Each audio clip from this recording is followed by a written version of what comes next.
This is how we starting. This is how we starting. Okay. Okay. I'm sorry. I had to do it. I had to do it. I'm sorry. I'm sorry. I had to do it. Blame. I think Rose made this. Blame her. Are we ready? Welcome, y'all. This is gonna be for the replay. Welcome, everybody. Welcome to chapter 2 of the main story update. This is gonna be from the Death and Rebirth saga.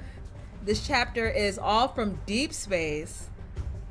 I am extremely nervous. Do y'all hear the music?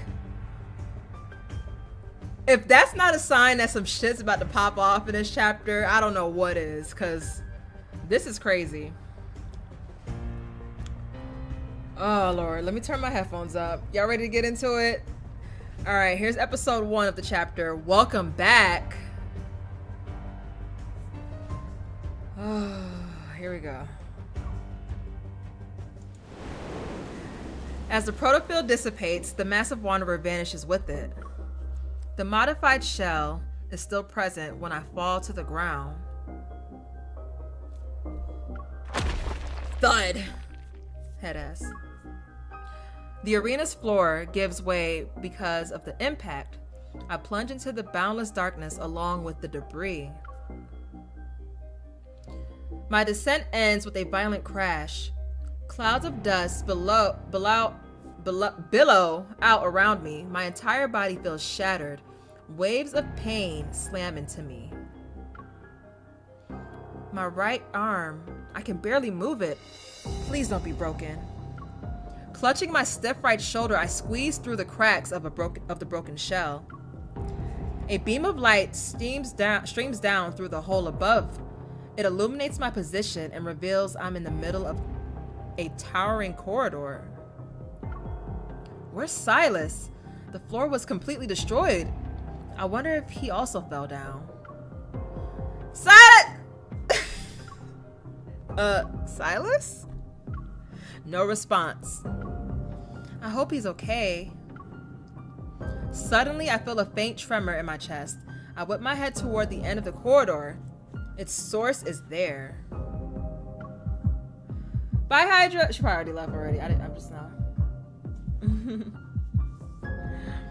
The vibration is soothing and it gradually syncs with my heartbeat. My feet start moving on their own. It's as if someone is pulling invisible strings. I'm drawn toward the darkness. What? Active life form detected. Verifying identity. Verification complete. Welcome back. 0. Wait. The sudden system malfunction warps the announcement into eerie static. It echoes between the high walls of the corridor. Welcome back, Researcher Wesley. Wesley? Welcome back, Researcher Dimitri. The guy from the last episode, the old guy. Dimitri? I'm surprised for a moment, but the name fails to stir any significant emotions. I knew he was someone important. Welcome back, Researcher Josephine. Grandma? Yeah. Me too, girl. Yeah, grandma. Yeah. That bitch. Let me stop. As each name is announced, the system's voice becomes gentler. The empty corridor is seemingly filled with the shadows of people walking through it once again. Congratulations on regaining consciousness. Subject 001. How are you feeling today?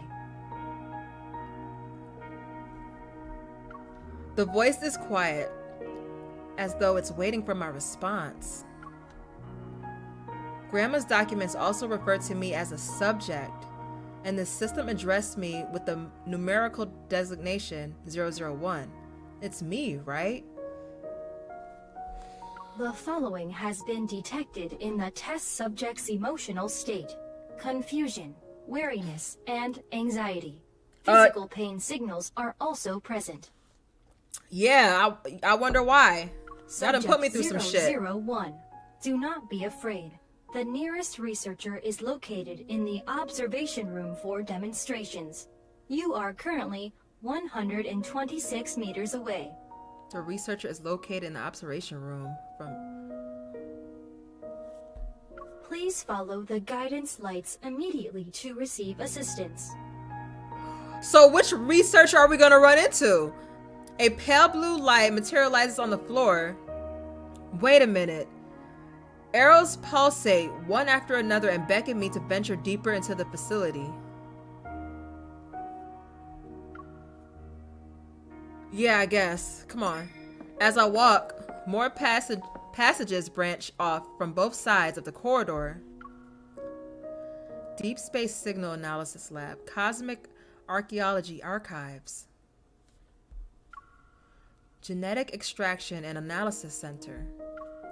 The Gaia Research Center's scope of scientific endeavors is far more extensive than I thought. I keep walking until I see Life in the Future Backtracker. Xavier? Not me looking in the chat looking for Hydra, but what? I forgot she had to leave. Life from a higher plane of existence. Emissary of the divine. Life from the ancient ocean. Lemurian.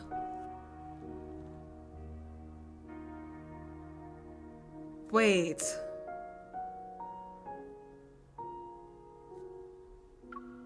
Don't tell me Rafayel is also.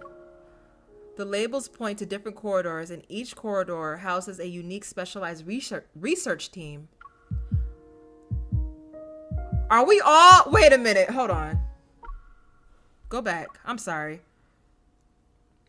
The Gaia Research Center's scope of scientific endeavors is far more extensive than I thought. I keep walking to see Life in the Future Backtracker. She said Xavier. Life from a higher plane of existence.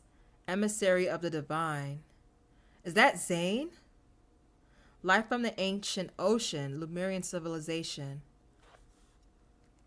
I don't know if I can do this right now.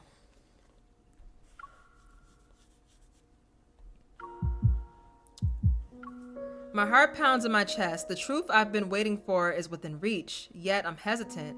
I'm suddenly afraid of facing my past. Maybe this is just a trap. But I've come too far to turn back now. I press my hand against the sensor in the center of the door. I am afraid. Like, what else am I gonna find out, bro? The resonance triggers a vibration, and a blue light courses through the circuit. It illuminates the massive door that has been dormant for so long. It's been dormant? Oh, God. The heavy metal doors slide apart, and warm light pours in. I turn my head away and raise my hand to shield my eyes. What game are we playing today? The fuck is that? Is that me? In a dreamlike haze, I watch as a tiny girl runs past me and throws herself into the familiar embrace of the figure standing in the light. Grandma? I take half a step back and rub my eyes. The vision vanishes along with the warm light.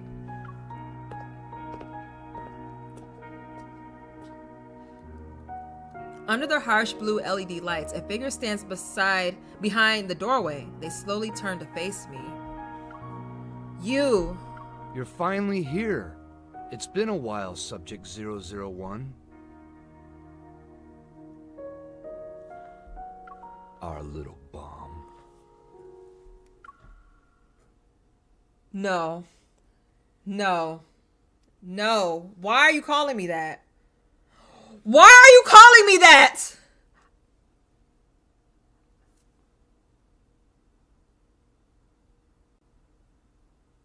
Oh no. Oh no. Wait a minute.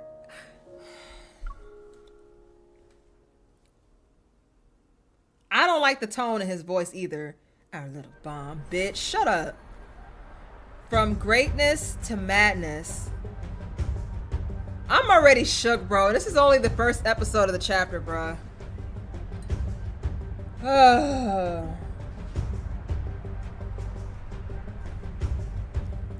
This guy was mentioned in the world underneath. It just never said his name. Okay, I really need to start reading that stuff. Okay.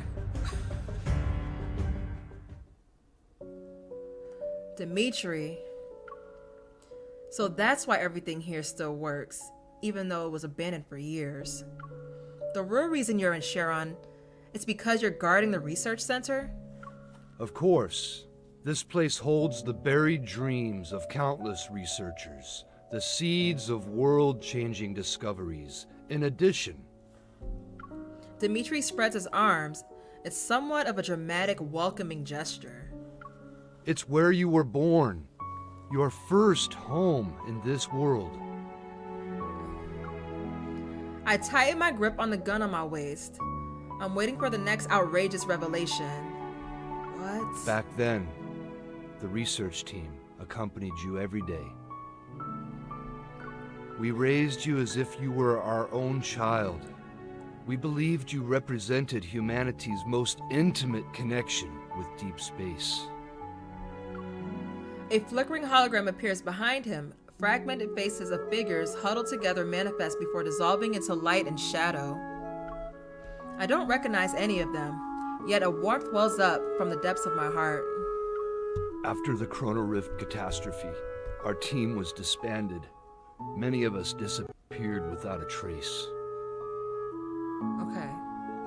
I'm the only one who stayed here to keep watch. I knew you would return one day. I've been waiting for you for a long time.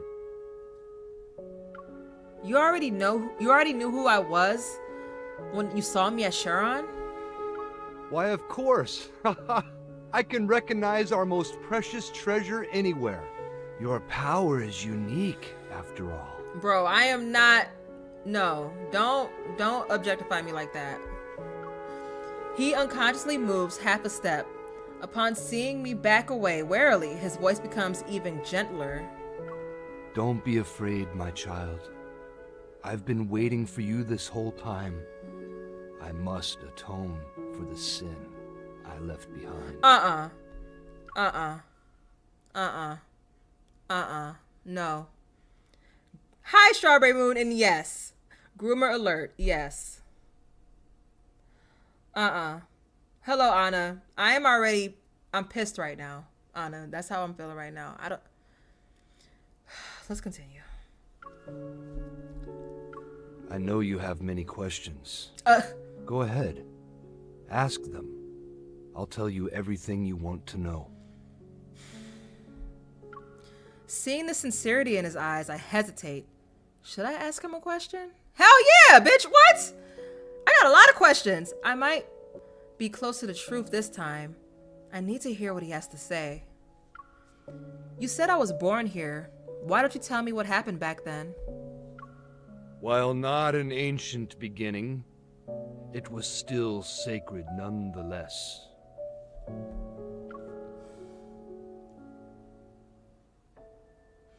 A hologram of energy graph depicting the process of a planetary evolution appears in the center of the ruins.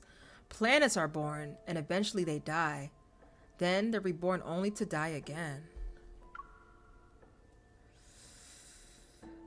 Visibly moved, he stares at the floating data curves on the display.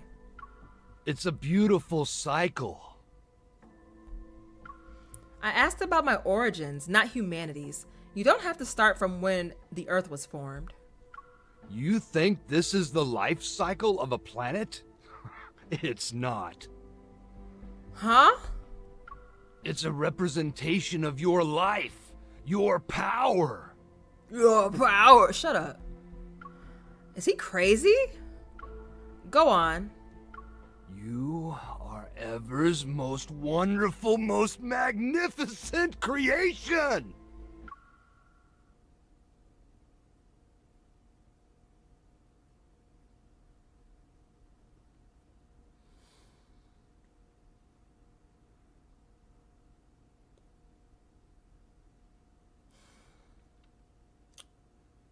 All right. Wow. Okay. A blank expression appears on my face. I can't even pretend to play along anymore. But Dimitri doesn't care about whether his audience is responding or not.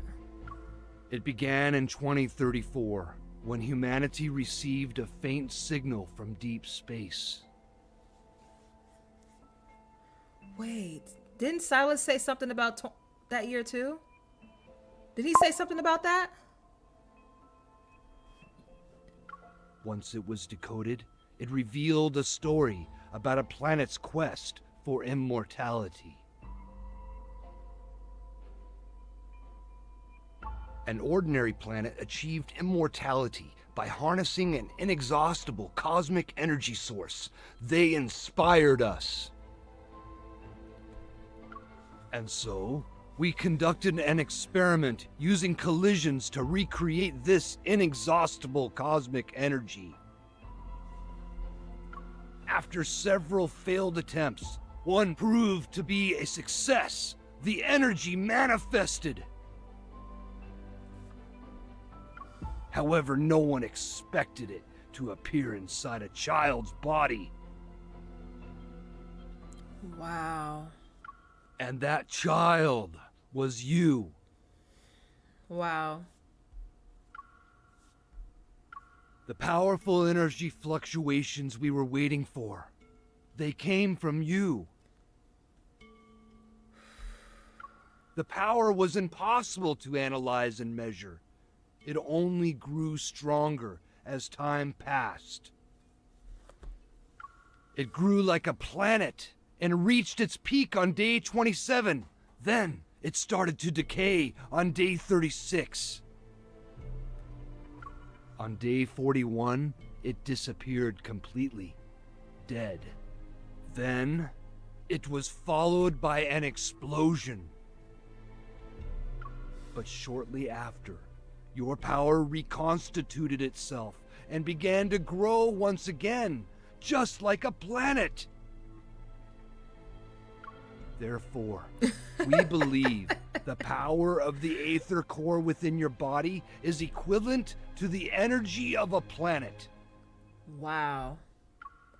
That explains why niggas was trying to come after me and was fiending for my ass. With growing intensity, his gaze gradually shifts from the hologram to me. It's as if he's seeking my confirmation. Hold on, y'all. I'm having a brain blast. Wait a minute. I'm sorry. Okay. So, just now we read that Xavier, Raph, and Zayne were also, like, I guess, subjects of this whole thing, right? And I'm thinking about that whole incident at the nest. So Raph had to know about this, right? He had to know about this. But he was also a victim too, right? Wait, what's going on? Taco Bell night is dangerous for MC and the Let me continue.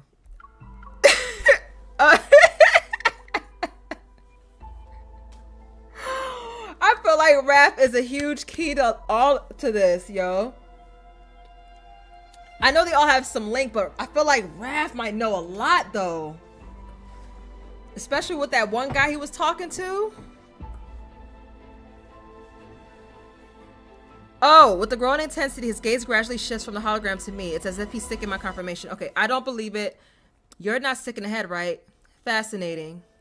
Let's say fascinating so he can keep going. I don't want to discredit him too quick because I want to see what else he knows. Fascinating. I can't help but let out a scornful laugh. Oh, excuse me. So you're saying I could destroy and rebuild everything on a whim? Is that why you're telling me this? You want me to help you destroy the world? Dimitri's outstretched arms are slowly lowered as a look of dejection appears on his face.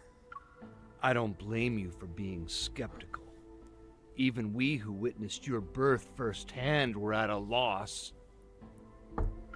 We didn't know if we should let you grow up like a normal person or use you as a resource. Oh my god, thank you for the subscription and the follow, Ika Kira. I appreciate that.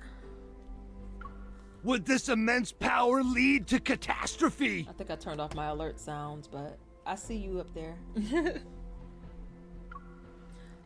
There goes that caring facade. Took you long enough.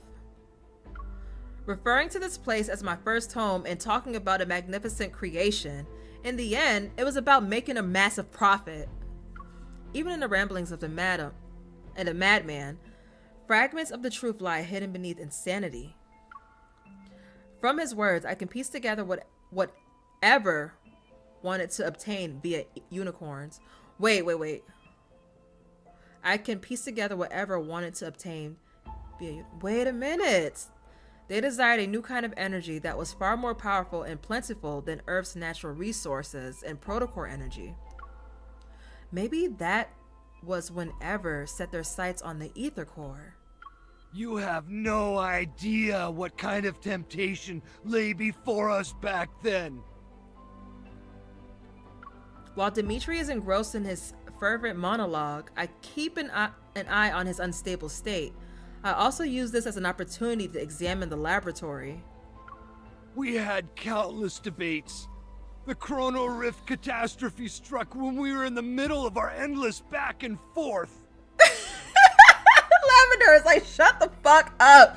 I mean, you ain't say that, but basically that's what you said. I know, I'm sick of him too, bro. This is too much. And then it happened.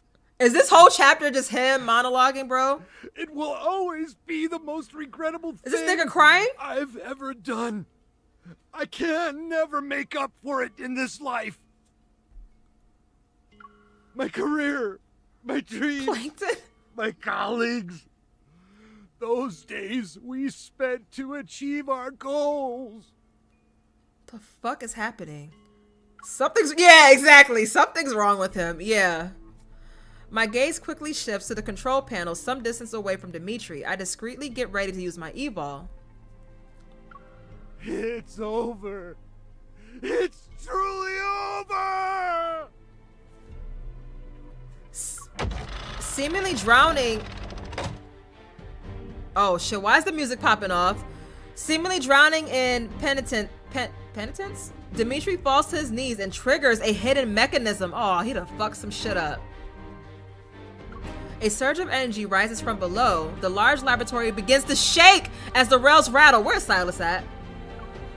Wait, it's not the laboratory that's shaking. Sensing movement beneath my feet, I quickly back away, but I slam into the wall instead of finding the door. A massive curved glass panel had silently descended behind me. Its cold surface blocks my escape route. I've barely pulled out my gun when curved glass panels, previously suspended above and diagonally in front of me, descend. The panels are about to create the perfect cage. I'll be stuck inside the spiracle's chamber like an insect preserved in amber. Ooh. Oh shit. It's a mechanical trap. I had walked into the jaws of the beast as soon as I stepped through the laboratory's doors. Go on now! Fix our mistakes! Go on! Go! What the fuck? With steady hands, I slip a small explosive charge into the last remaining gap before the glass panels seal themselves. Then I get down on the ground as fast as I can. Shockwaves reverberate throughout the spherical chamber. A strong force strikes my head. In spite of the pain, however, I hear the rails get jammed for a split second. I charge towards the explosion site without a second thought. Using my momentum, I smash my gun against the area where the glass panels meet. The impact forcibly opens a narrow gap, barely half a palm wide. I immediately raise my gun to shoot. The bullets hit the area near Dimitri's feet, but they failed to stop whatever switch he activated. I aim my gun at him. Ooh! A familiar energy emanates from the darkness behind Dimitri.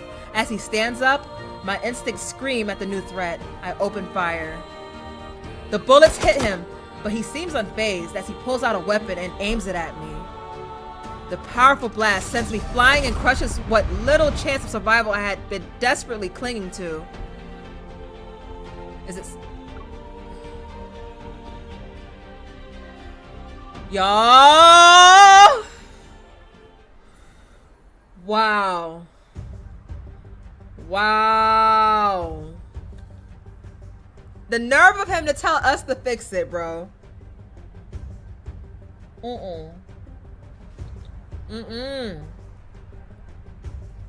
All right, episode 3, Cosmic Convergence.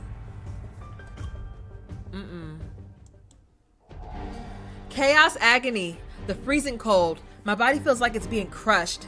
I must have blacked out for a bit. Fighting through the pain, racking my body and the taste of blood, I force myself to get up inside the glass sphere. On one knee, I struggle to catch my breath. Below me lies a metallic floor made from an unknown metal, and above me looms an inverted glass chamber. The familiar sight triggers a flood of memories. This is the Deepspace collision chamber. I was in prison here before. Stop struggling, child. No, bro, shoot his ass again. Shoot at his ass again. The voice pierces the thick glass. The collision chamber has already been activated. It's now floating 6 feet off the ground. What the fuck is happening? Dimitri stands below, and the controller in his hand is stained with blood. I already obtained the current data on your eval while you were in the battle. What? He raises a chip in his hand. Once I insert this into the chip reader, the equipment can use its antimatter to completely neutralize your energy. What? Uh-oh, hold on, y'all. We're getting a little delay. Hold on. It's too early for this delay. Let me fix this. Once I insert this into the chip reader, the equipment can use its antimatter capabilities to completely neutralize your energy. Although there's a gentle smile on his face, the hate in his gaze twisted into something grotesque. Disgusted, I turn away and try to concentrate on resonating with the collision chamber's energy source. Alright. Am I holding this down? I can't resonate with it. How is that even possible? Because he's trying to neutralize you. Go. Return to where you came from. You never had a place in this world. Oh, he got me fucked up. Kill his ass. I was about to say, I can't say that. I thought I was on TikTok. Kill his ass. I'm sorry. Nah, fuck that. Fuck that. No. No. Humans who foolishly try to control a power as great as yours will only bring disaster upon themselves. The Chronal Rift catastrophe and the Wanderers. It was all because of our greed. We should have never created you. Okay, you trying to pin that on me? Like, what the fuck? With the hands that stained this world in sin, I'll put an end to it. I feel gaslit right now. I don't like this. How the fuck is you mad at me that y'all, like, created me or whatever? Not created me, but you know what I'm saying? Like, huh? I stand up while using the glass wall as support. Yet vertigo hits me. Air is being drained out of the chamber. I'm getting pissed. The pressure suddenly drops and the air in my body rapidly expands. At this rate, my lungs might rupture before anything else kills me. I hate to admit it, but I feel like I'm getting a sense of deja vu. My body recognized this feeling before my mind does. Muscle memory is sending me a warning. Ooh. It won't be long until I lose control of my limbs. I won't be able to feel anything. And my strength, even my thoughts, will slow down and fade into oblivion. That was who I used to be. I won't sit here and wait to die. Exactly. My thoughts are sluggish as I watch myself in slow motion. I draw my weapon, struggling to raise my arm. I pull the trigger and cause an explosion. But the energy burst from my weapon is absorbed by the active collision chamber. It could convert energy into fuel for its power source. My vision blurs. Not only is my strength being drained, but my body is also becoming numb. The glass chamber reflects the cold laboratory lights. They sketch out fragmented memories. It's the same collision chamber that I was violently thrown into as a child. Oh my god, what? Those monsters and that cosmic void in the sky. This young It's all Dimitri? because of you.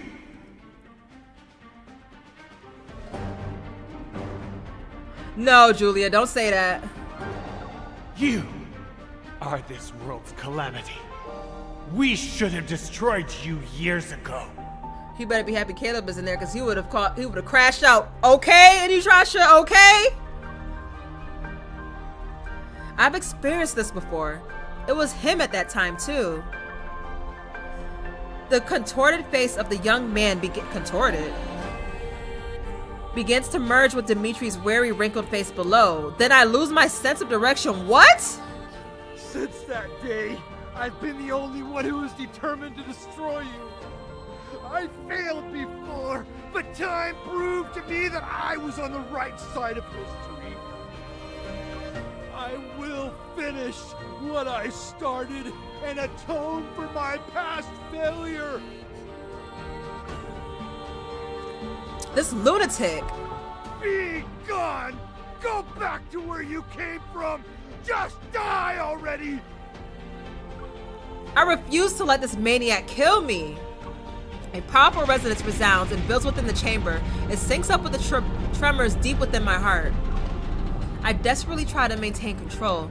I'm attempting to seal the weak spots that echoes create, but I'm fighting a losing battle.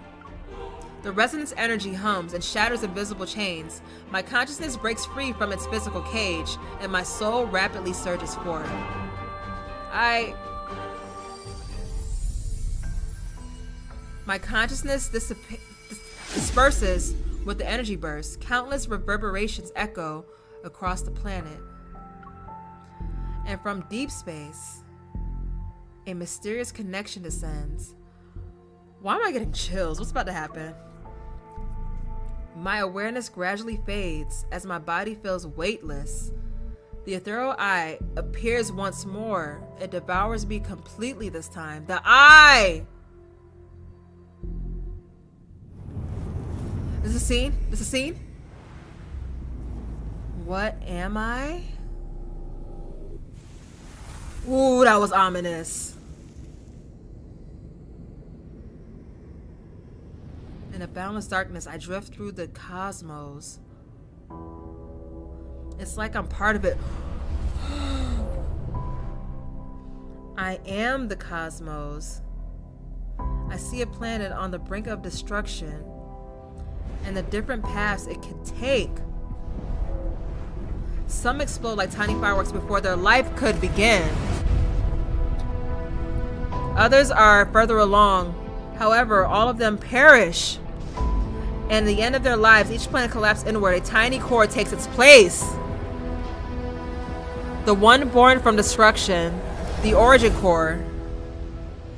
It silently floats in space as energy stirs from its slumber. Cosmic strings resonate with it. Space-time twists and stretches. Everything and nothing has changed.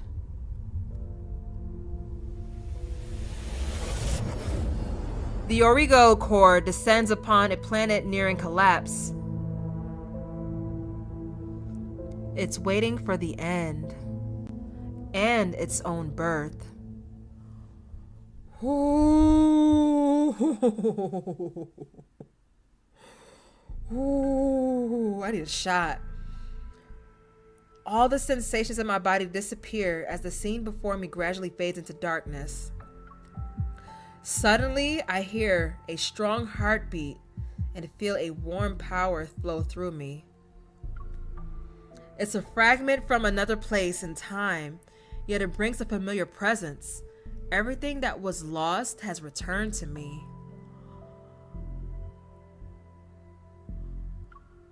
At first, they're just blurry images, reminiscent of scattered flickering stars in my mind.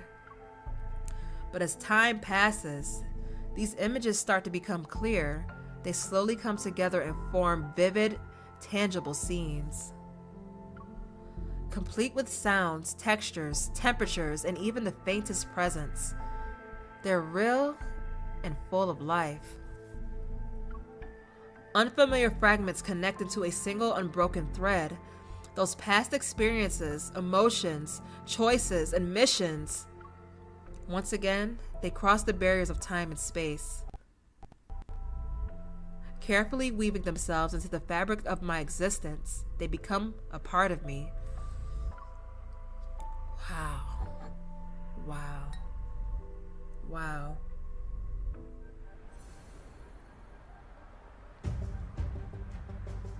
Wow. Are we the universe? What?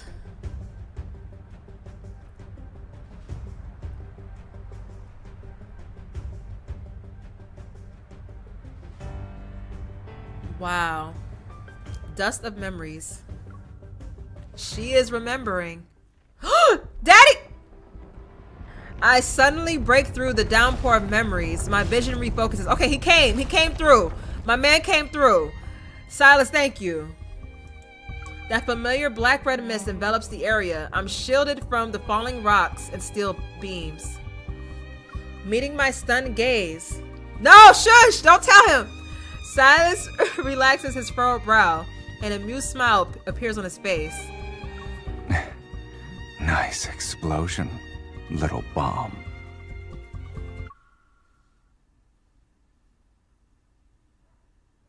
Not him calling me little bomb too. Wait a minute. Hold on. So the whole time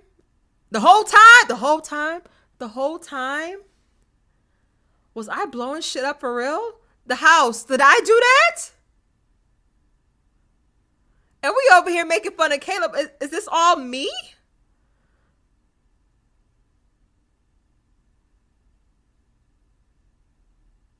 The pussy strawberry moon. I know what today is, but come on. Wait a minute. Hold on. Oh, what? I'm gonna save that though. I kind of like, yeah. I'll take it. No! It's okay. It's okay. Sylus? This place is collapsing. Give me your hand. All right, hold his hand. The hand reaching out to me now overlaps with the memory of the same hand breaking through the, oh shit, oh, it's not derpy, through the barrier many years ago. Fragmented memories flood my mind, but there's no time to dwell on them. I force my aching arm to move and grab his hand. Sylus yanks me out of the wreckage in one fluid motion. He secures his grip on my arm as he crouches. Keep your eyes open this time, kitten. Watch how we escape and remember it well. Overwhelming power lifts him up. It manifests behind him like a fiend that crushes all obstacles in its way. Its wings have blocked out the heavens. Wait, we're flying? We soar past the crumbling debris and fly away from the depths. Thunderous explosions echo below. Hold on. Yeah, Fiend Sylus? Standing at the edge of the arena, I finally see the full extent of destruction caused by my uncontrolled energy burst. Wow, we did that? The entire central area has collapsed. Only a bottomless pit remains. Its edge is crumbling away. I leave Sylus' side as that strange detached sensation gradually fades. Dimitri, bound by tendrils of black-red mist, is thrown down before us. Our deal is complete. Now surrender your soul. Ooh. Monster! Wait, what was the deal? Hold on. There are two of us here. Who are you referring to? Oh, no, wait a minute. Hold on, Sylus. I'm not a monster, Sylus. What are you talking about? I guess we are a monster, huh? His unfocused gaze can no longer locate his enemy as he desperately claws at the mist coiling around his neck. Ooh. The terms of our deal haven't been fulfilled. Really? What were the terms? I only agreed to bring her before you. Foolishness and arrogance aren't valid reasons to breach our contract.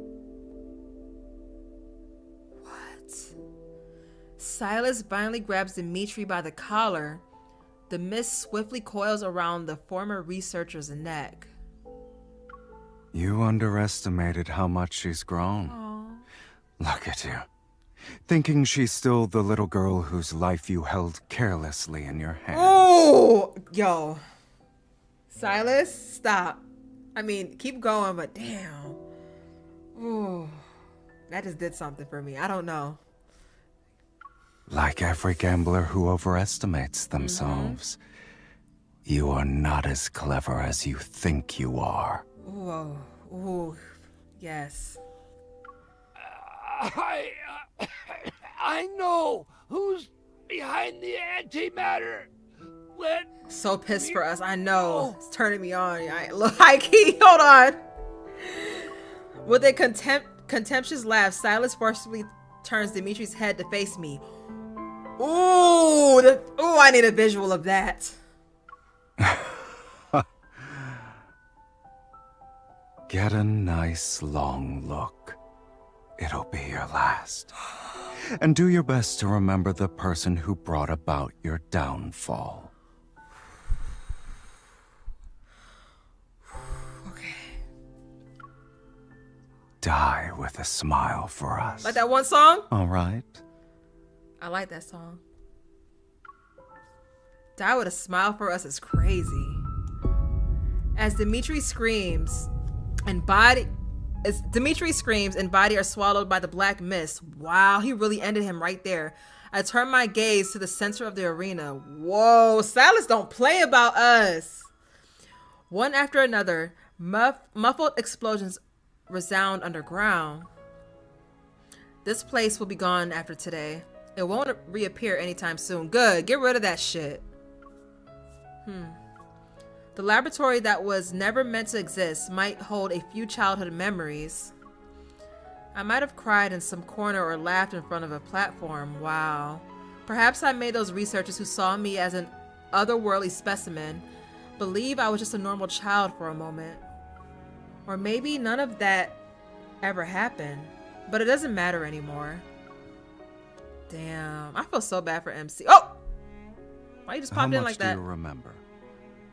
Ooh, oh my god, is he about to jog my memories? Oh, what do you know, Sylus? A lot, but it's all jumbled up. I ignore whatever happened to Dimitri and look at Sylus. Yeah, fuck that nigga. That deal you made with him, was it when I escaped from the research center? Yeah. Did you bring me here so I could remember everything? He doesn't look at me. Oh no. Instead, he speaks as if he's addressing the darkness beneath his feet. You would have done this sooner or later. Aww. That's just who you are. Then shouldn't you be worried about my power destroying you in this world? Should I be? I stare at his profile to emphasize my point. Right now, I can't control my power when it fully manifests. Assuming it happens again, everything here might be destroyed, like my soul. With a slight smile, Sylus shakes his head. He raises his hand to draw my attention to something. A familiar linkage materializes between our wishes to bind us together. Sorry, but your soul doesn't have the privilege of leaving whenever it wants. I will keep you bound to me for all of eternity. Our connection transcends this place and this world. Y'all, I can't. This is a lot.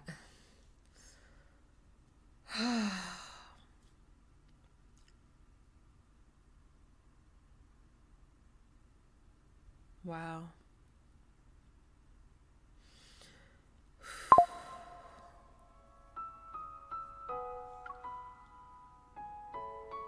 So, Are you done looking around? I guess there's nothing else to see. Sylus nods and turns to leave. As his arm moves, the linkage forces our steps to be in perfect sync. We're done here. Let's go home.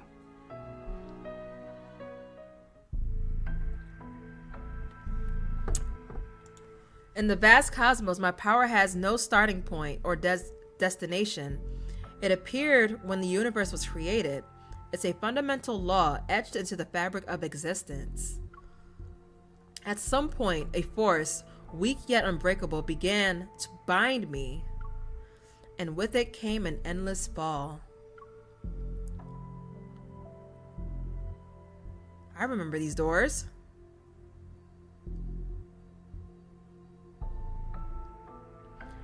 In a majestic arena floating among nebulae, a boy and girl stand. Soaked in blood, they're greeted by thunderous cheers. Hold on. Is this going to be me and Caleb? Or me and Zayne?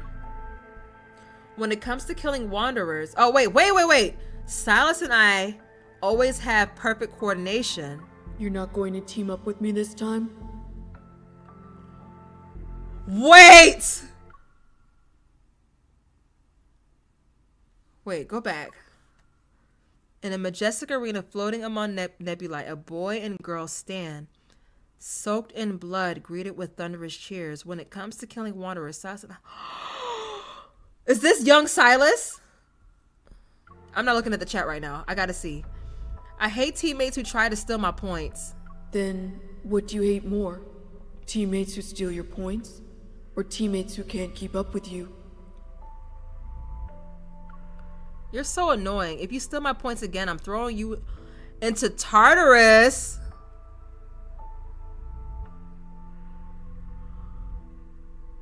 Okay. This is Sylus! Give me your hand. We're a team now. Yeah.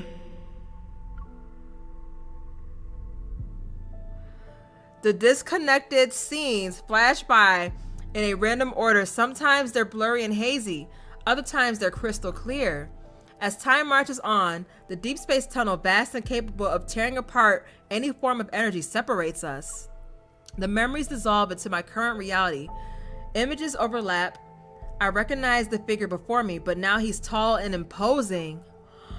He descends with his fierce pride. Below the sky, he materializes before me. In a destroyed laboratory, he silently stares at the collision chamber before smashing through the barrier with his fist. This is Sylus!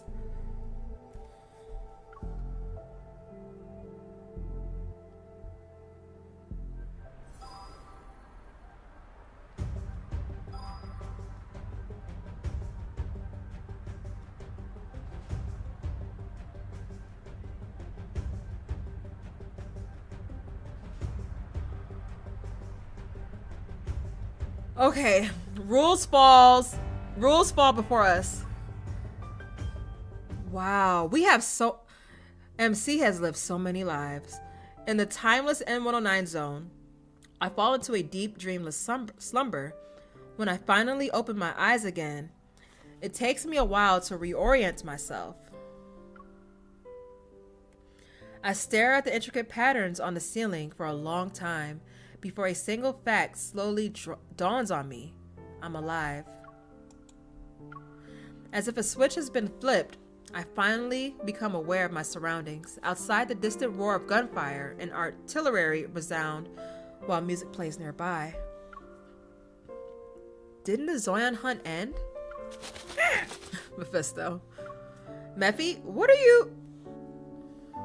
Oh, you got your cozy fit on? I sit up and look around. Mephisto is perched on the bedside table. He bobs his head under Sylus's finger like a chick pecking at grain. Why are you here? Shouldn't you be asking that to the person who carelessly fell asleep? Oh. How's she gonna ask him why he here in his own house? But anyway, I raise my hand, but don't see. Well, she probably thought he was out doing some shit, but still. I raise my hand, but don't see the familiar linkage. Massaging my temples, I realize my distant memories have started to blur with reality. How long was I out? Don't tell me it's been 4 or 5 days.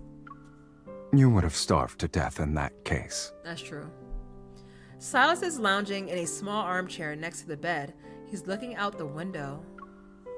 Several gemstones, 3 wine glasses, and a marker are scattered across the nearby side cabinet, small table, and floor.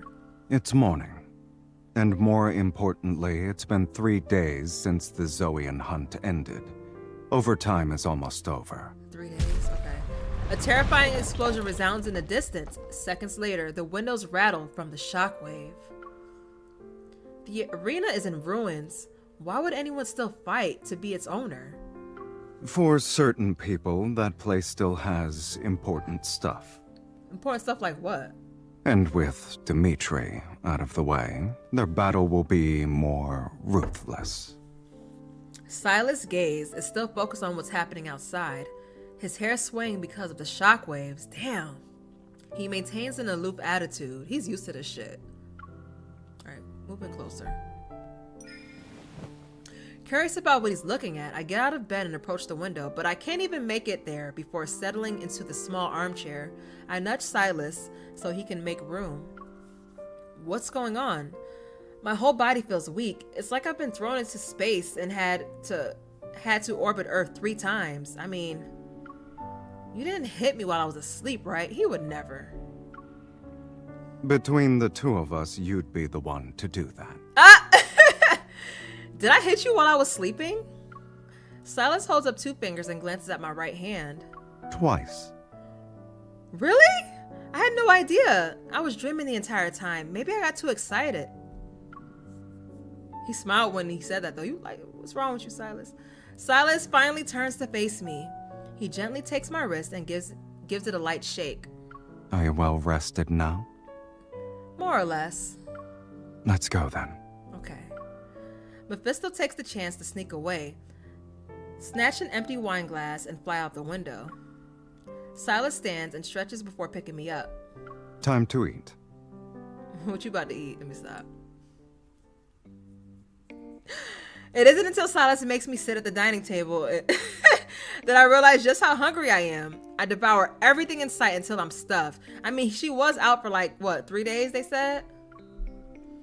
Strength gradually returns to my weary limbs, and I start to feel clear-headed. I slowly finish the last of my juice, then I carefully nudge Sylus' leg under the table to let him know.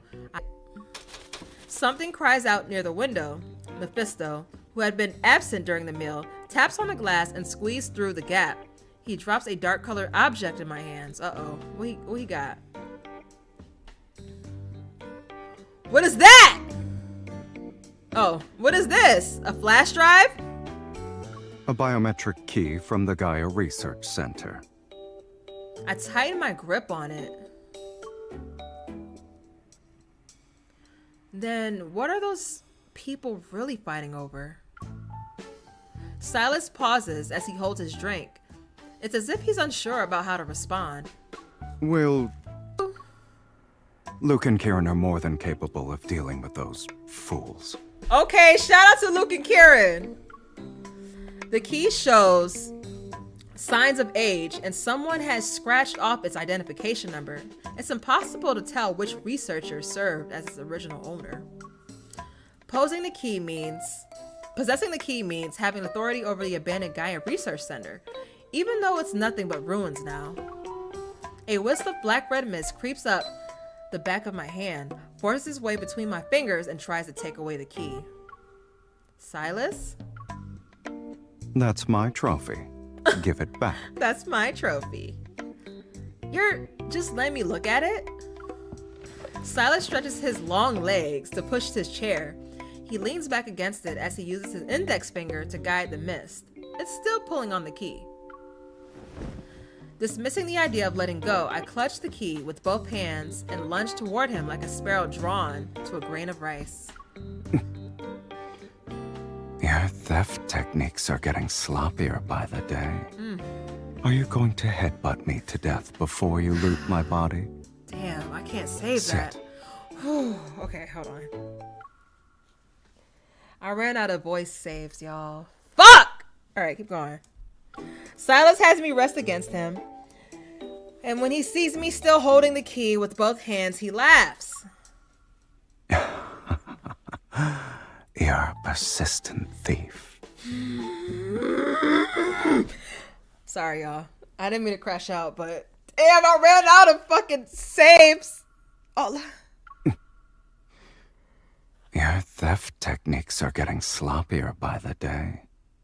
Are you going to headbutt me to death before you loot my body? I hate this for me. Oh, I hate this for me. You're a persistent thief. Whatever, man. Go. Since you've already shown it to me, I can borrow it at some point, right? You're very generous. You had a nice meal and are on your way to a full recovery. Yet the first thing you do is come up with a plan to steal my stuff. I'm not doing that. He's not insisting on taking the key back, so I secretly breathe a sigh of relief and change the subject. I've decided to talk about my more recent dreams. I wanted to ask you something. Ever since I woke up, but you kept steering the conversation in another direction.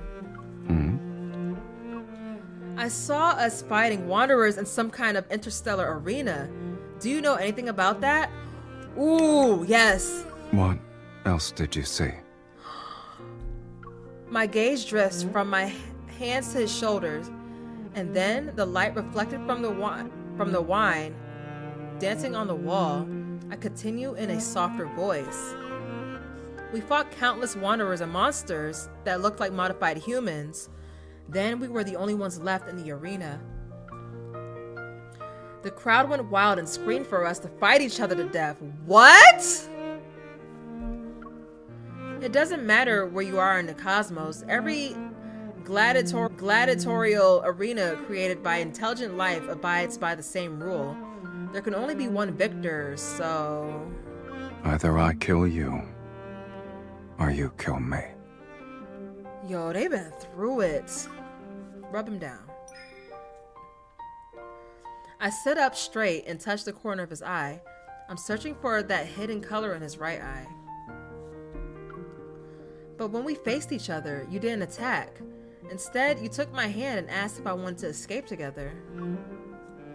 That nebula was more chaotic than an abyss. I didn't see how it ended.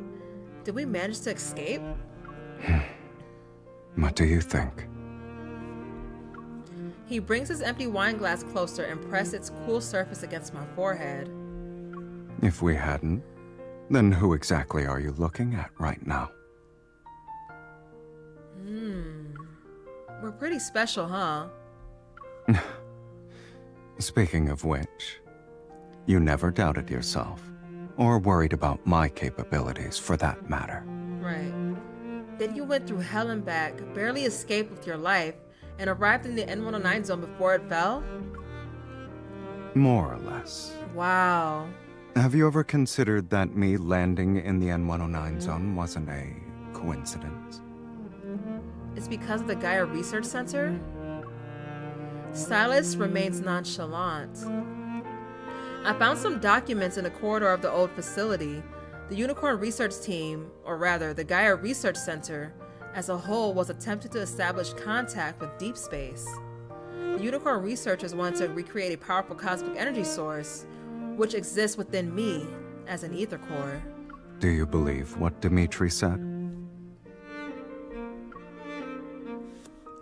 I believe him. I don't believe him. I mean...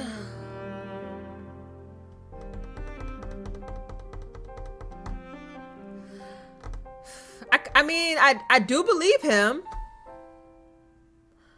Not all of it. Let me say not all of it. Not all of it, but I do have a testimony for anyone who knows more than him. Strip away the outlandish claims, and his message is actually quite simple. I possess destructive power, yeah. Trying to keep my thoughts from dwelling on Dimitri's fanatical declarations, I turned Sylus's glass in my hands. Something weird happened in the collision chamber. I was about to lose consciousness. This planet, the starry sea above us, and the depths of deep space. that are invisible to the naked eye. They all seem to have some kind of force that resonates with me. Were those things ether cores or something else? Now, when I think about Deep Space Tunnel in the sky, I feel like I've gained an understanding that goes beyond what's currently known about it. It's not the source of all disasters. It's a bridge connecting us to civilizations more superior than humanity's. Maybe Dimitri wasn't lying. It's possible to have the power to destroy everything. My thoughts travel through the darkness in a collision chamber.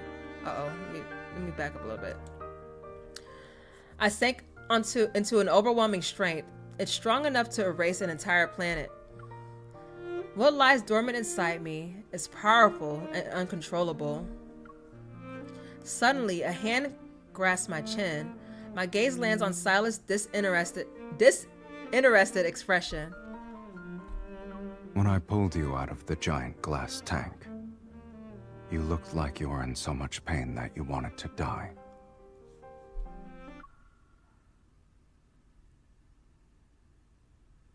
He pulled me out of the tank?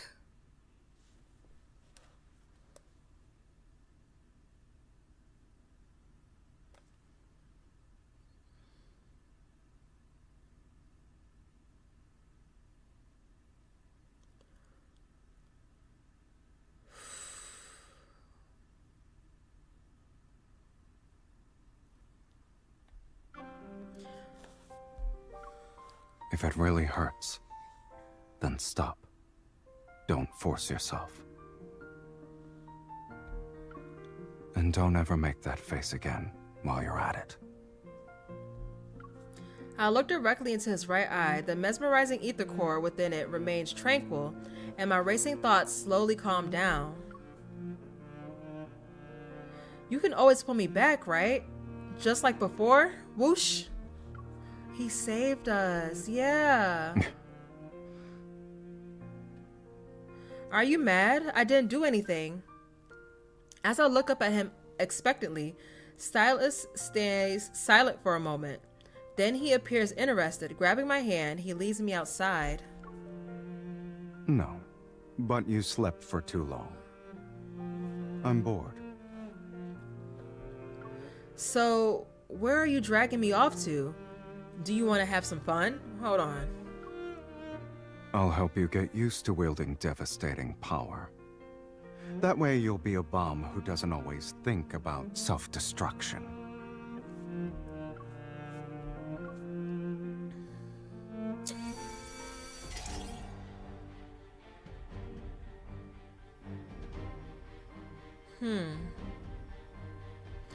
We enter a familiar, dimly lit room. Sylus helps me into the egg-shaped gaming pod. He puts the hologram helmet over my head. Wait. We about to... As the pod slowly closes, my body tenses. Sylus taps on the glass. Although I can't hear anything outside, I read his lips. Now, come. Conquer everything in your path, starting with me. Whoa! Oh! So are we in like a VR virtual reality thing and we about to whoop Sylus' ass? All right, let's do it. Shit.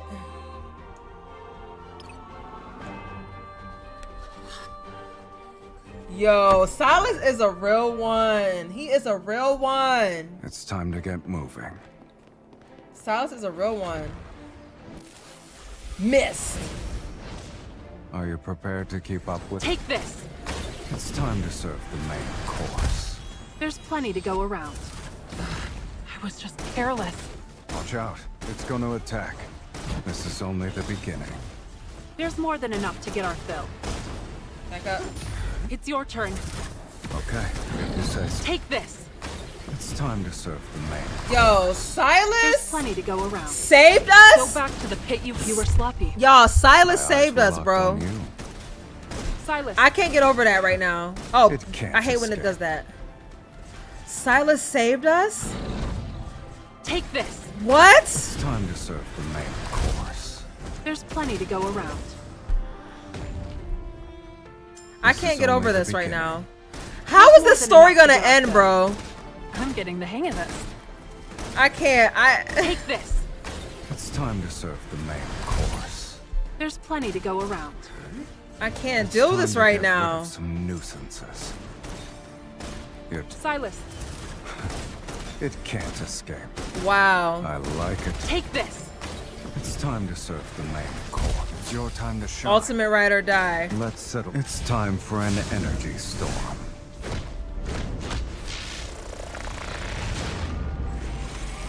Level everything to the ground. You put up a good fight. Damn. Good job.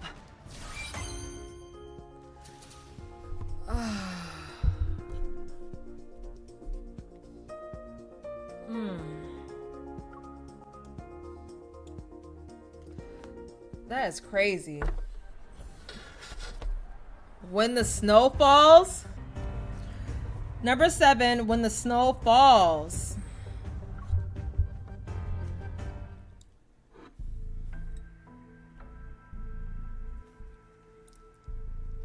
After matching wits with Sylus for 47 rounds, my heavy eyelids forced me to be the one to call it quits first.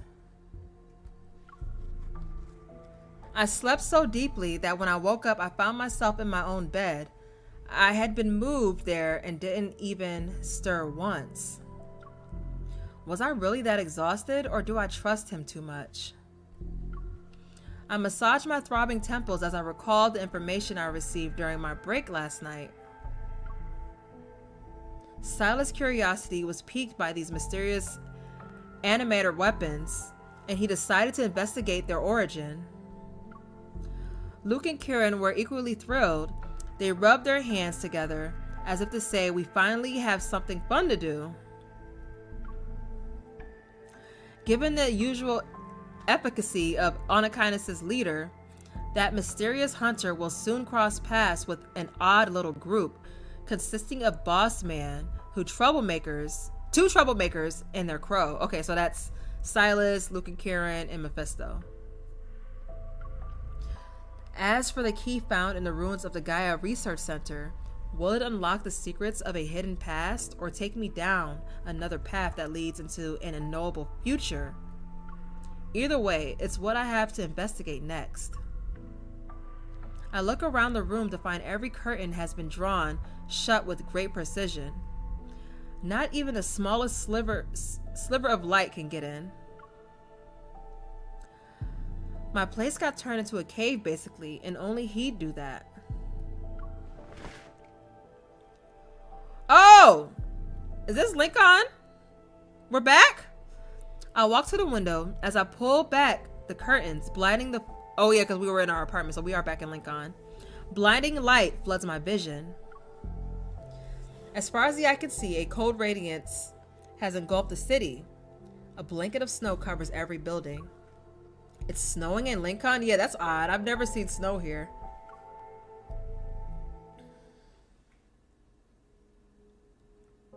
One week later. Okay. So this is after we left the M109 zone. Okay. For a while, I've been investigating my past and uncovering Ever's secrets. And now this ever-changing, precarious world seems to face an unprecedented crisis.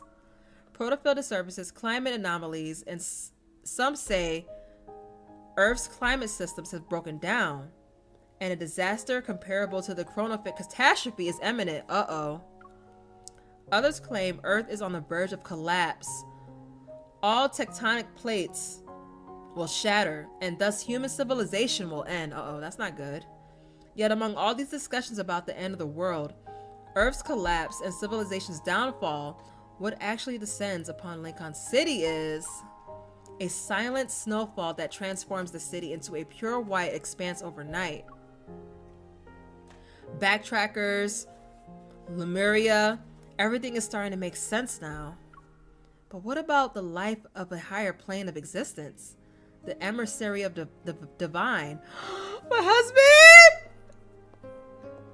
Bestie! Long time no see. I know, I missed you. How you been? Tell me things. Do you have a tarot reading? Can you read my palms, please? I've been stressed.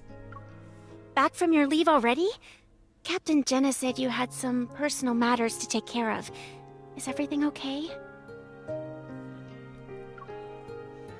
For my administrative leave, only Jenna knew about my visit to the ruins of the Gaia Research Center in the N109 zone. After hesitating for a moment, I shake my head and smoothly change the subject. I'm fine. You could say I went back home. By the way, have you heard of the term emissary of the divine before? It's supposedly connected to the civilizations on a higher plane of existence. Among the rampant doomsday theories, the concept of being watched by civilizations with higher dimensional beings is actually the easiest to understand. Tara likes shit like this, though. It can mean a messenger who can communicate with godlike entities. Even if they do exist, finding someone like that would be harder than finding aliens. Tally's man, y'all. The sound of typing behind me suddenly stops. When I raise my head, I see Nero has come over to join the discussion.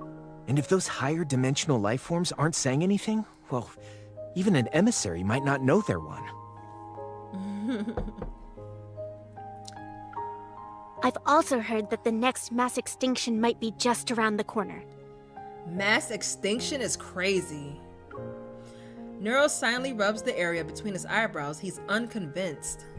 Isn't that just propaganda spread by prototists to push for the development of protocore technology?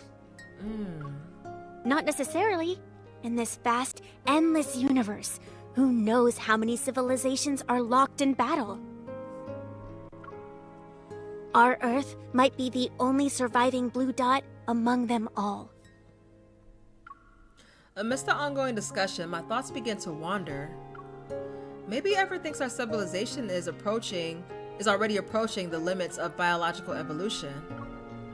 Pursuing the transcendence of evolution to counter this supposed crisis, that must be their true objective.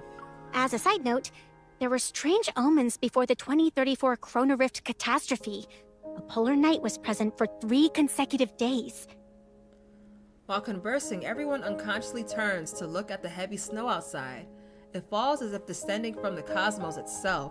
Regardless of whether Earth falls apart or the world ends, as long as the subway runs and wanderers exist. We need to fulfill our duties as hunters and protect this city. Yeah, period, Tara. I love her. I love Tara. Alright, 8. When we are together. I know the warning for the voice I know. It's 5 p.m. and a lecture titled Life's Boundaries is underway in Lincoln University's largest lecture hall. Aside from medical students, students from other departments have taken a seat to listen. Medical students? Is Zayne gonna pop up? In the packed lecture hall, the speaker stands. His back faces a projection of a beating heart model, and his authoritative voice is steady. Life itself is not endless. Life and death, health and illness. These seemingly opposing concepts maintain the balance of life itself. An inquisitive student raises her hand. But with today's medical technology, we can potentially do gene editing, cellular regeneration, and even human modification. If immortality becomes achievable, why should we still accept death as the end of life? If we set aside morals and ethics, these technologies could make immortality possible. His tone sounds different, like it's more... But this also means that our goal in the medical field Maybe has shifted from conquering disease to conquering death itself.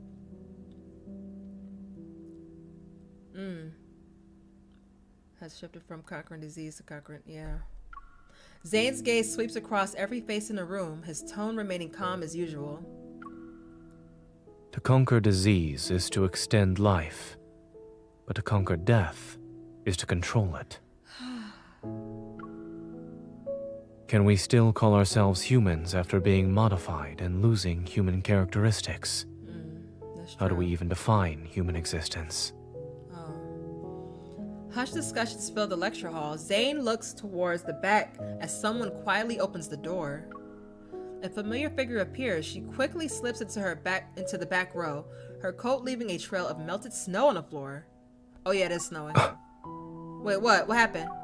He quickly shifts his gaze and continues with his previous point. Life can be extended. Is it me? Did I just walk but in? The cycle of life and death should not be controlled. Was that me just walking in? That's why he reacted like that? After the lecture ends, Zayne is completely surrounded by eager students. I sit the back row and wait as students file out behind me. Did you see the news? How could they accuse Dr. Zayne of disregarding human life and abandoning his patients? They're saying he has no ethics. Wait.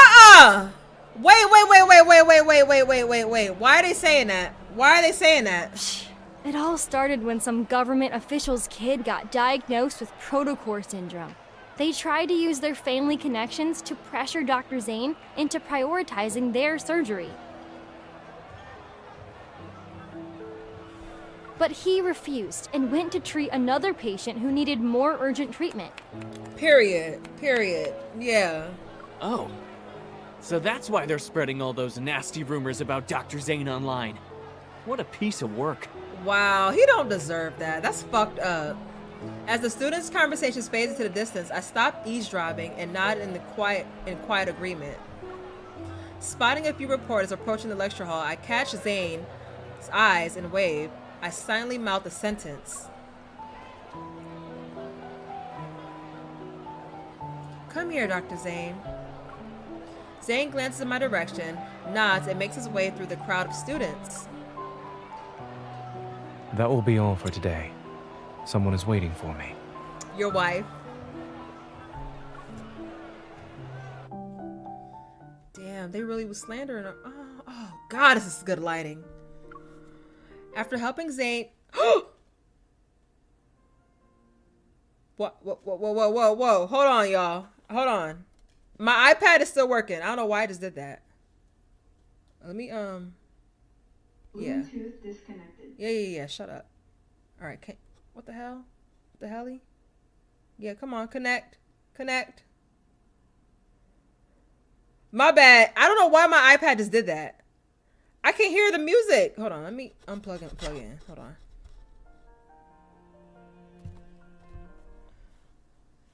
Okay. Sorry, y'all. After helping Zayne dodge the reporters, we leave the university and stroll through the snow-covered streets, bathed in evening's golden light. You're good at making complex topics... What the hell? Oh. Clear and accessible, Dr. Zayne. If I were a few years younger, I'd sneak into your lectures every day. Aw, that's cute. He needed that. Really? What was the second key point from the third section? Uh-oh. Don't quiz me. Alright. Why point down there? Faced with Zayne's knowing smile, I sigh and turn to walk in the opposite direction. Where are you going? I need to find a time machine so I can hear about your brilliant lecture from start to finish.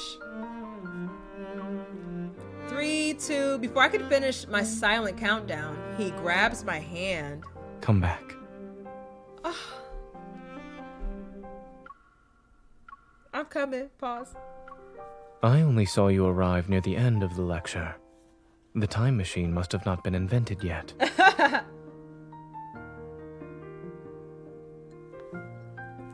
I see that. Kath. Coffee in hand, I sit down on a roadside bench as Zayne hands me a weathered envelope. Here's the information you requested. The wax seal on the envelope is still intact. The documents themselves have small creases.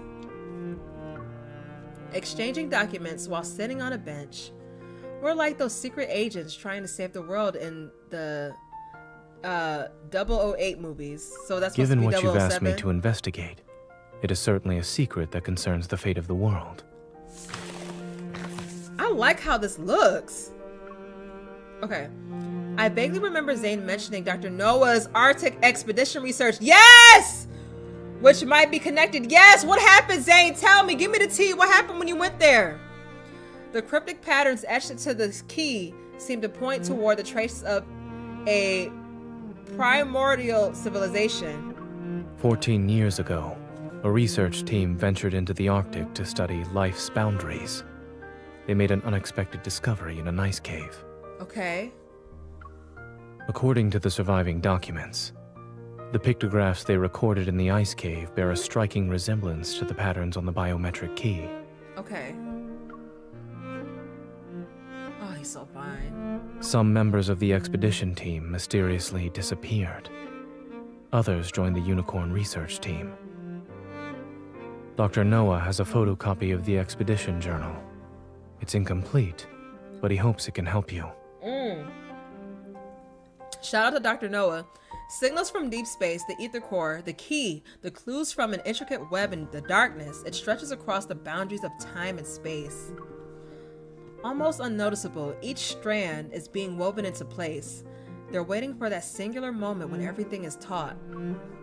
Please thank Dr. Noah for me. How's he doing? What about Pi and the others? He and the animals are doing well. Oh, good. You remembered to ask How's about your the brother, animals. the monkey? But have you forgotten something? Your brother, the monkey? How's your brother doing, bro? Huh? It dawns on me. Do you need special attention too? Do I look invincible to you? Yeah, actually. Thinking about how rare our meetings and calls have been lately, I feel a twinge of guilt. So, how has Zayne been lately? Have you been sleeping well? Do you still have nightmares? Yeah. I'm doing well.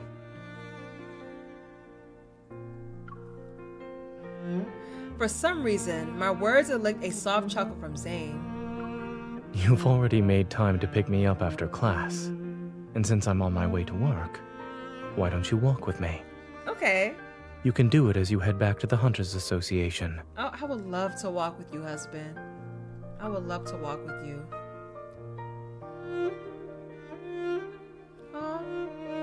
Traffic is at a standstill during the evening rush hour.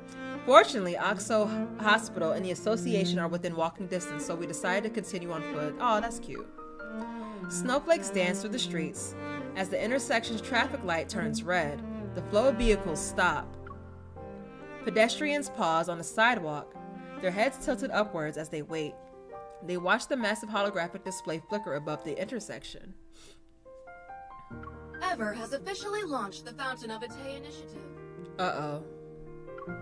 In addition, we urge all citizens to stay safe while traveling. If there's an emergency, please seek immediate assistance from the evil police or deep space hunters. Something happened at Azure Square in Imperial Ring Park. They're saying the Alterum appeared or something.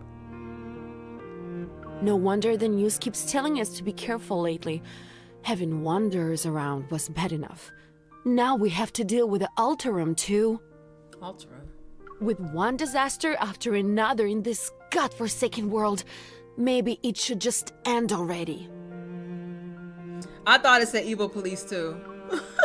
I can't help but stifle a laugh. As the light turns green, traffic and pedestrians start moving again. And for our final story, a medical controversy surrounding Protocore syndrome has drawn widespread public attention. Stop! Leave my man alone, bruh. Tell the real story. Tell the whole story. Are doctors healing or killing? Oh, my poor baby. In the future of Protocore syndrome, these sensational headlines drift past my ears in quick succession. Despite being at the center of this media storm, Zayne doesn't even glance at the screen. Period. Like, that's noise. Pay that shit dust. The news keeps using the same stone-faced picture of you from Osco Hospital website. It's basically decades old at this point. What? Are you tired of looking at it?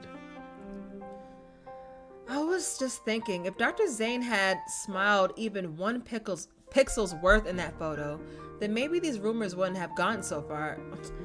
MC, you're not helping, bro. You're not helping. You know how Zayne is, bro. Why would you say that? Zayne tilts his head as if he's playing along. He shows the tiniest hint of a smile. But no matter what challenges or criticism you face, nothing seems to shake your decisions or judgment, period. What about you? Although you're not saying anything, I can tell something is on your mind. If it's a long story, well, this path might be short, but we can always turn around and walk some more. Okay. Nothing ever escapes his notice, huh? After hesitating for a moment, I tell him about what happened to me in the N109 zone. We're spilling the tea? You gonna tell me about Sylus? You gonna tell me about your sneaky link girl? You gonna tell your husband about your sneaky link? Monsters and that cosmic void in the sky. It's all because of you. Uh-oh. Uh-oh. Uh-oh. You are this world's calamity. We should have destroyed you years ago. You gonna tell him how Sylus popped up? Probably not. The Gaia Research Center, the Unicorn Laboratory, the Collision Chamber, and the Spatium Core I absorbed into my body. Oh, okay, she gonna leave Sylus out. That's fine. The man's final moments, filled with resentment and rage, remain vivid in my mind. I'm constantly reminded of one thing. I don't belong in the world that I thought I knew so well. Aw, MC. So what you're saying is that they almost put you down in the N109 zone. You didn't have to phrase it like that. He wanted to dispose of me like I was some kind of medical waste. Zayne's lips curve into a slight smile as he tucks my cold fingers into his coat pocket. Aw. I'm walking down this path now. It's strangely surreal. Are you more lost now? Or more certain? Omitting isn't lying, cough, cough. You're right. You're right. You're right. I'm more certain I'm more lost. I ain't gonna lie. I'm a little lost, bro. This is a lot. This is a lot. I'm not that certain. I'm gonna be honest. I'm lost. Well, my very existence feels too strange. It's almost unreal. But does my existence mean anything in this world if I don't have my power? His hand wraps my fingertips and I gently squeeze it. Any identity is just a role we temporarily play. It doesn't encapsulate the meaning of one's existence. Even without the identity and responsibilities they assign to you, you've been living just fine. What if I end up destroying this world one day? Give me a heads up before you do. I'll make sure to use up all my vacation. I love him. I love him. At the last intersection, our brief walk quickly comes to an end amidst the crowd. After we cross the street, we'll return to our work and face the challenges that life has in store for us. A wave of sadness washes over me because we have to say goodbye already. I force myself to smile. Let's do our best, Zayne. Wait. What, you about to kiss me? Just as I take my hand away from his, he catches it again. Then he pulls me closer, and I'm almost completely enveloped in his coat. Oh. Looking down, I notice he's carrying his laptop bag in a simple, understated gift bag. He takes out a scarf from it. The soft fabric gives off a gentle, warm glow under the streetlight. Today's not even a holiday. Why do you have a gift for me? I love him. I didn't have a good excuse, but after hearing about your rather fascinating origin story. He slightly leans down and carefully wraps the scarf around my shoulders. I feel like Mikasa. Let's call it a celebration of your arrival in this world.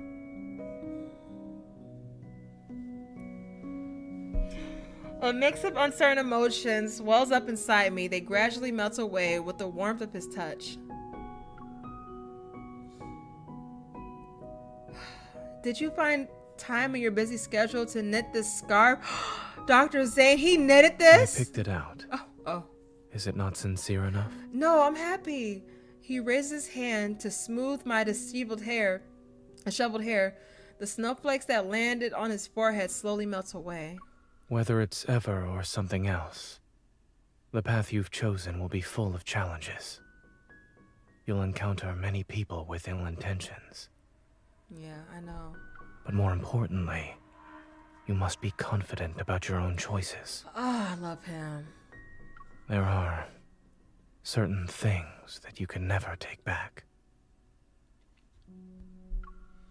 In the vast expanse of snow, neither of us takes a step forward.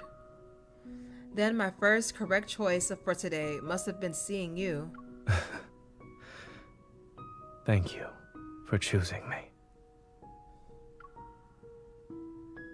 Wait.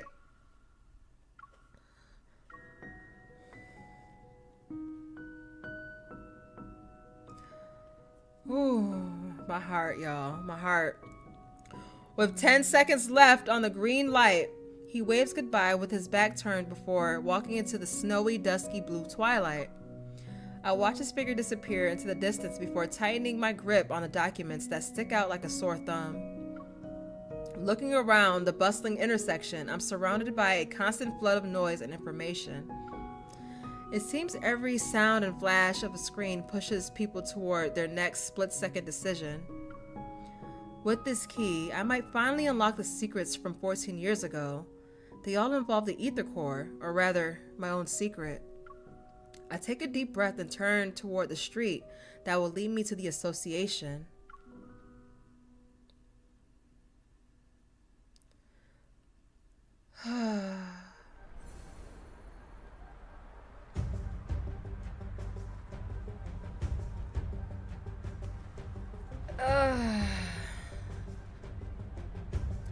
I don't know, y'all. Like, it should not be a reason why I love a fictional character so much. Like, this is actually crazy. I really love him. I really love him. Like, there is no character that I've encountered that touched my heart so much as Zayne does. I swear to God. Like, this is bad. Like, I develop feelings for this fictional character. It's so crazy to say, but like, I really love him. I really love him. It's not even funny. All right, chapter 9, Deep Night.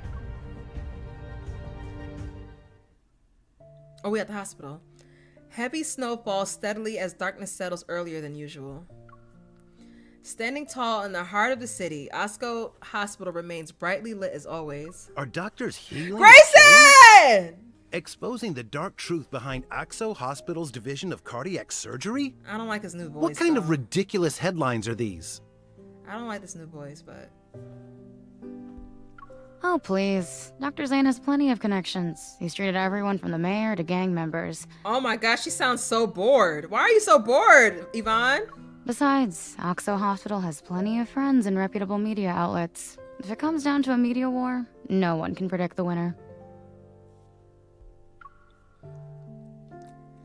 You don't appear to be very busy. Everyone instantly straightens up their shoulders at attention once they hear a familiar voice. Nervous, they greet Dr. Zayne. Grayson, contact Dr. Joel at Chancha Hospital and ask him to send over the files for those Protocol syndrome patients. Yes, Chancha. Yes. We need to remember develop a new treatment plan for the patient with abnormal symptoms in bed number 12. They were transferred from the ER. Got it. I'll contact him right away. We found him too hot, so they nerfed him. Damn, his voice was so good though. Damn. We might see more cases with abnormal symptoms. With patients being frequently transferred from the ER, everyone needs to be on call. Damn, everybody. After methodically delegating the remaining task, the staff watches as Zayne disappears down the hallway. Dr. Zayne's composure is something else. He is not that much older than us, too. How is there such a huge gap? He stand on business. It's like the difference between gods and mortals. We can only admire him from afar. Come on, let's get back to work. Is that the best way we foreshadowing? can help Dr. Zayne is by doing our jobs well.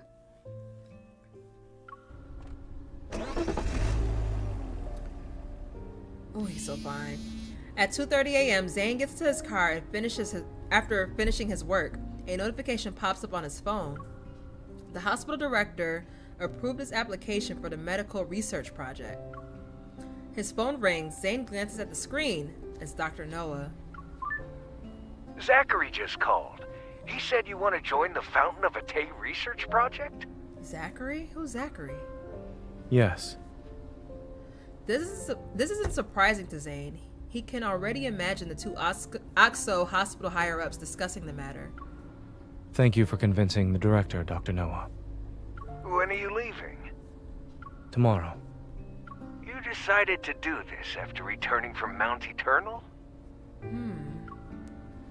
Silence fills the air in response, but the answer is already clear. You make decisions surprisingly fast whenever it involves that incident. I can't tell if the past is a chain that binds you, or a force that drives you. Zayne lowers his gaze, his expression remaining perfectly unfazed. Not a single hint of emotion appears. Perhaps it's both. You're still young. You're not alone in this world. Yeah. Don't try to You shoulder have me. everything by yourself. You have me! Before hanging up, Dr. Noah purposely lets out another exaggerated sigh. Zayne lowers his phone, its light slowly becoming dim in the heavy darkness of the night. With so many people behind me, I should be the one walking ahead, yes? He has a huge burden on him. At 3 in the morning, a lone car glides across the wet streets before coming to a stop in front of Maltasio? The store employee has just flipped the sign to closed, but when they turn around, their final customer of the day greets them. Is that us? You're just in time, Dr. Zayne. 1 minute later, and we would have been closed. Side note, bro, I used to work in a restaurant. I used to hate when people would come in at the last second. Like, why are you here? Like, we close at 11. Why are you here at 10:58? But anyway. I'm sorry for coming in so late. I'll have 1 sea salt chiffon cake and 1 dark chocolate hazelnut brownie. Both of them to go. That sounds good. Yes. For the next month, could you please deliver 1 dessert each day to this address? A whole month? Damn. A dessert a day? You can't do it? Aw, why that sound cute? You can't do it? That was his inner child right there. We can.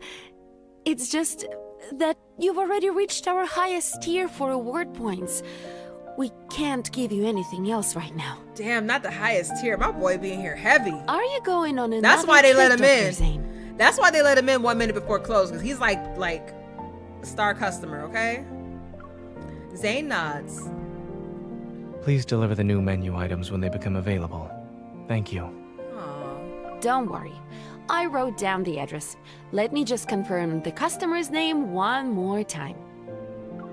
This is the young lady, right? Wait, you're having them come to my house? Wait, what?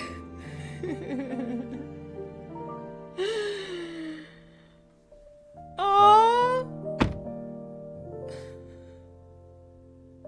As he places the desserts on the passenger seat, he notices the snow has already accumulated. It's about 1 inch deep on the road. The car radio broadcasts tomorrow's weather report. Overcast skies with heavy snow again. Experts have yet to determine the cause of these unusual weather patterns. Zayne lowers his head, opens his recent contacts, and carefully writes a message about his departure. As he imagines her reaction, he's embraced in a rapier, his features softening with a gentle tenderness. After sending the message, he opens the notes on his phone. The most recent entry was made at 4 a.m., the day before yesterday.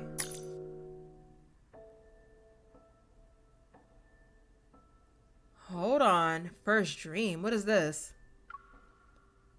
Second dream. Mount Eternal. Third dream.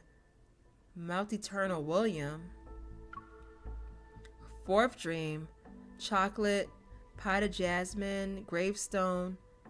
Monster. 14th dream. Too fragmented. I can't remember anything clearly. What is this? Ever since he returned from Chancellor City, these nightmares have appeared more frequently. Oh, yes! Yes, from the branch story. It is as if fate is sending him omens. No. I swear to God. Trying to ease the dull ache of fatigue, Zayne massages his temples. He turns off his phone, tosses it onto the seat, and grips the steering wheel. The windshield wipers sweep away the snow, but the snowfall grows heavier by the minute. He can barely see less than 50 meters ahead. When Zayne finally makes out the two white shapes as the mother and child stumbling along, his car is already dangerously close to them.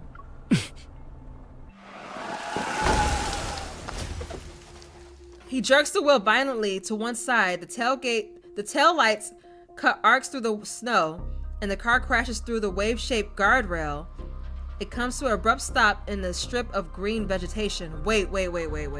Terrified, the mother and child fall. The kid in her arms is covered in crystals and resembles a twisted glass sculpture. What? In the darkness pierced by headlights, Zayne sees something approaching the pair with slow, deliberate steps. Its breath is warm, its presence screaming danger. Stay back! It wears human clothes, but there's nothing human about this creature. Is this her kid? Crystals have consumed most of the massive body that's hunched over. Strange growths are still pushing through whatever is left on its skin. Its face is twisted into a grotesque expression. Its pupils gleam in eerie dark blue. Each step it takes makes the ground tremble. Stay away! With trembling hands, the woman covers her child's eyes. Don't be scared. It's okay. Don't be scared. What is happening? Inside the car, Zayne's nerves suddenly tense as the ringing in his ears, which had subsided, finally returns. Is this like part of his, the nightmares he was having? Hold on. Sharp spikes grow from the ice materializing in his hand.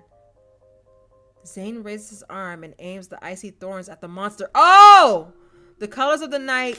Okay, this is happening right now. Silently encroach. It's whoa, wait. Encroaches the power. It's like death itself is waking up from a dream. Okay. As the monster raises his hand toward the mother and child, a cold gleam suddenly cuts through the air and pierces its chest. Fragmented ice blooms from the monster's chest and almost covers his entire body. Okay, period. Alright, so Zayne's doing that. The woman looks up in shock to see a figure step out of the car. Moonlight illuminates his cold, almost mechanical gaze. As the monster lunges forward, a thin blade of ice instantly materializes in his palm. Slick like the wind and emanating deadly frost, it flies toward the monster's body in the blink of an eye. Mommy. It's okay. Someone's here to help us. Yeah, my husband. Just hold on a little longer. Stay awake. Promise me. Amidst the shattering of ice crystals, everything seems to freeze in time. The monster falls to the ground and snow flies everywhere, obscuring all visibility. A white mist appears. A violent gust of wind howls and sends ice crystals towards the motionless woman. Still dazed from the recent brush with death, she stares ahead. From the blizzard, footsteps approach. Each step echoes and is like the ticking of a countdown. Please, save my son. He hasn't turned into a monster yet. He won't become one of them.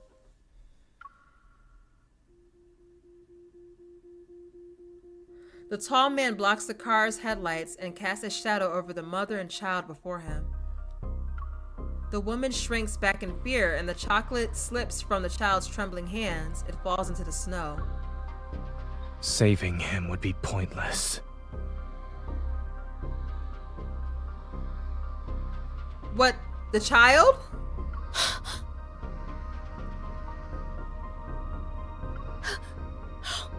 How dare you?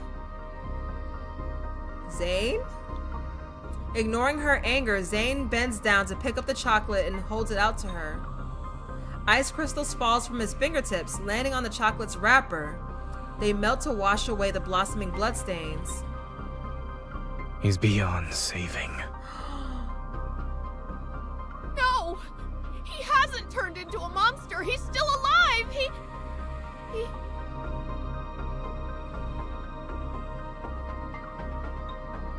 Heart-wrenching sobs slice the darkness as clouds once again obscure the moon. Zayne's silhouette quickly dissolves into the snowy night.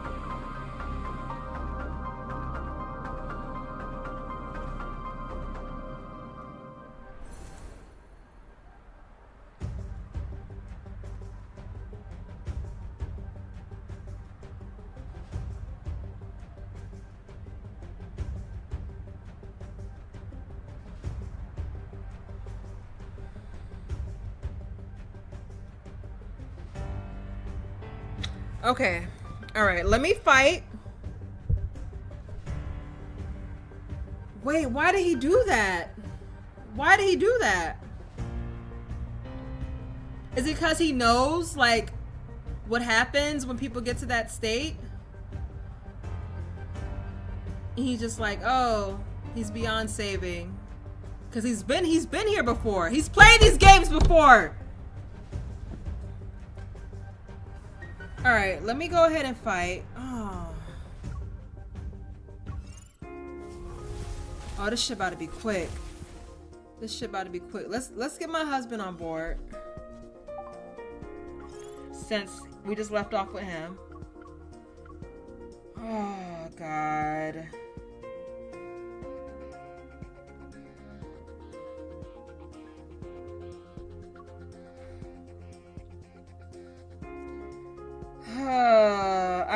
I don't like this.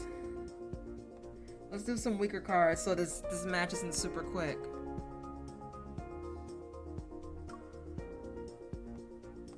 I don't like this, y'all.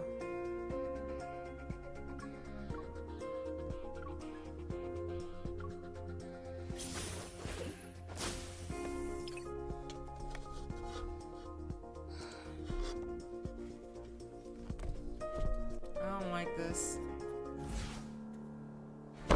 This will be a test to see if we can apply what we learned. Here comes the gust. You use the gale to our advantage. Victory is within reach. It is falling apart. Well done. You won't escape. Here comes the gust. You use the gale to our advantage. Urgent help needed. Define urgent. Keep your distance, or else you'll get hurt.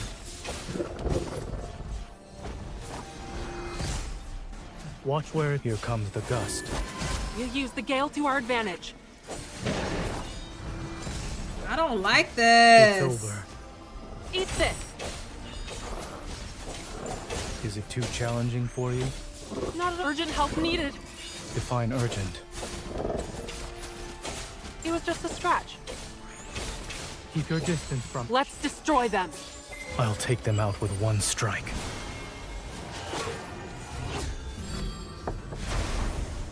Threats are only temporary. Melting like snowflakes.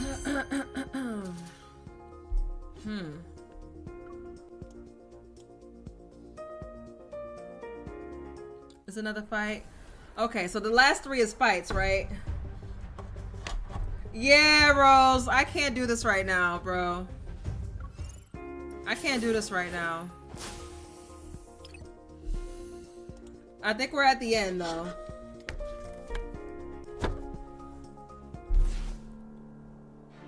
I'll head into battle with you by my side. This should be easy. It's barely here comes the gust. You use the gale to our advantage. Victory is within reach. Watch out. I'm okay. Let's take it down first. Watch where it's going. You'll weep. Here comes the gust. You use the gale to our advantage. Urgent help needed. Define urgent. Keep your distance, or else you'll get hurt. Y'all, I'm not looking forward to this next two chapters. I ain't gonna lie. Escape.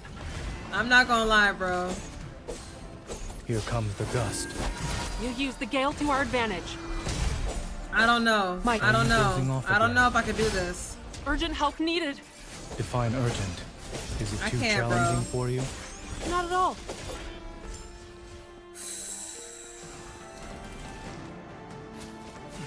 Here comes the gust. You use the gale to our advantage. Keep your... Whack it on the head. You'll falter if you aren't careful.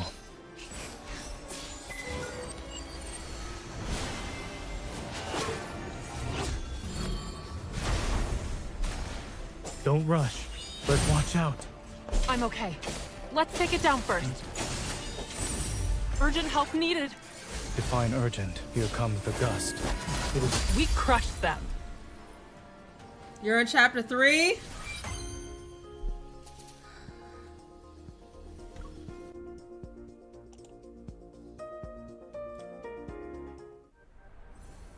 Okay, last one. I can't do this! Let me change my outfit.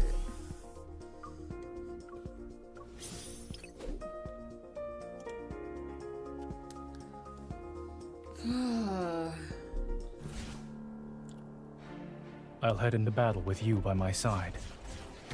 You had to take a break for chapter 3 and finish it tomorrow. Oh lord, your brain was yeah. You can't always be on the This was a offensive. lot Here comes the to gust. unpack here. You use the gale to our advantage.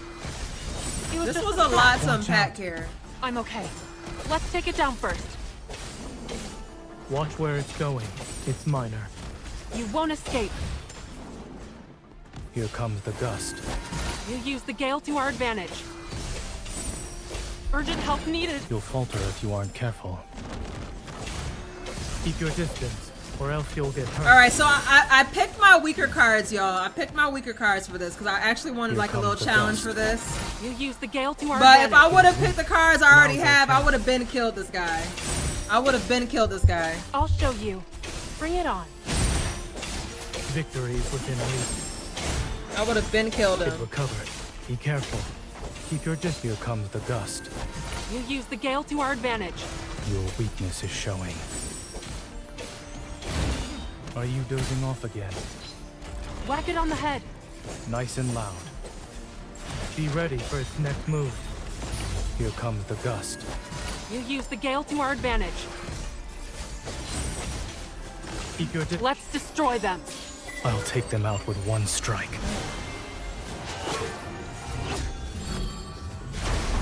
It is falling apart. Zayne, Stay safe. Our teamwork has certainly improved. I worked hard for this. I still got my 3 stars too.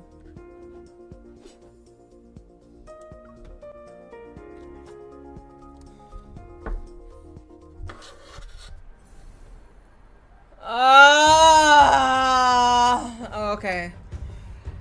All right. So that ends chapter 2 of the Death and Rebirth. So that was all from Deepspace. Okay, first of all, I cannot believe Sylus rescued us when we were in the research center. Like, what? And who the fuck? Why are they? Oh, the slander, the Zayne slander. I'm not feeling that, man. They are coming for my man, bro, and I'm not here for that, bruh. I'm stressed out, but it's okay. It's all right. It's all right. We're gonna get through it. 2 more chapters, y'all. I will see y'all in the Discord. Thank you guys.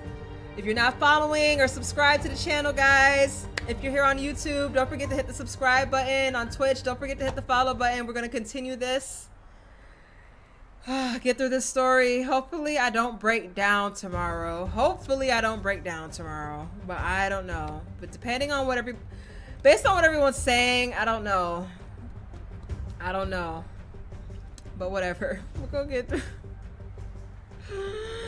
Bye, everybody. I will see y'all tomorrow. I love y'all. No, not the, oh God, not the heart emoji with the healing tape. All right, God, let me get out of here. I feel like I'm already depressed, and I haven't even seen I feel like I haven't even seen the depressing part yet. But let me just go ahead and get out of here, bro. Love y'all. See y'all next time.